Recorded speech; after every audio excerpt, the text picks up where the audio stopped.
ચાલો આજે આપણે ચીકુની કેન્ડી બનાવવાની છે. એની માટે આપણે 300 ગ્રામ જેટલા ચીકુ લઈ લીધા છે.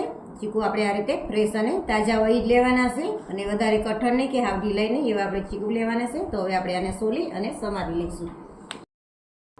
ચલો હવે આપણે ચીકુને સોલી અને સમારી લીધા છે. હવે આપણે આની કેન્ડી બનાવીશું. ચલો હવે આપણે આ 4 ચમચી સાકર લીધી છે. આપણે સાકરને પહેલાં દરી લેવાની છે. જો તમારી પાસે દરેલી હોય અવેલેબલ તો એ ખાંડ કે સાકર કોઈ પણ વસ્તુ દરેલી હોય તો તમે લઈ શકો છો. હવે આપણે આ સાકરને દરી લઈશું. ચલો હવે આપણે સાકર દરી લીધી છે. હવે આપણે કેન્ડી બનાવીશું. એના માટે આપણે આ અડધી વાટકી કાજુ પલાળી અને લીધા છે.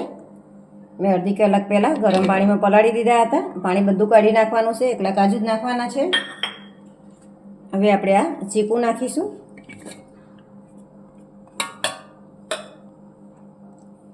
સાકર નાખીશું દરેલી. સાકર તો તમારી રીતે તમારા ગળપણ જે રીતે જોવે એ પ્રમાણે નાખવાની છે.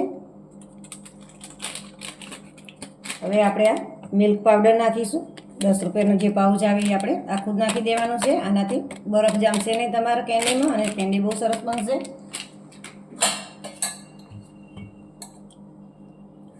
1 ચમચી આપણે ઘરની ફ્રેશ મલાઈ નાખીશું. આનાથી એકદમ ક્રીમી અને બહુ મસ્ત બને છે કેન્ડી.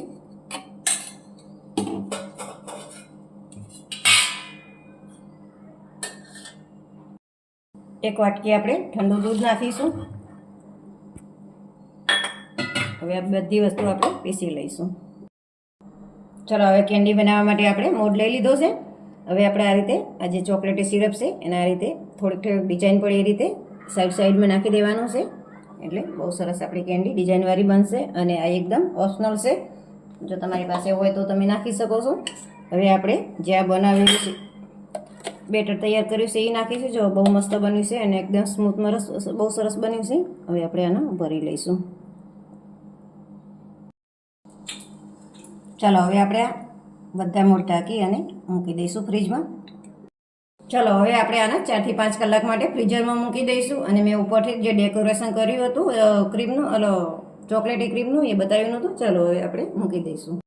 ચાલો હવે આપણે 4 થી 5 કલાક જેવું થઈ ગયું છે. હવે આપણે જોઈ લઈએ કેન્ડી આપણી કેવી થઈ છે.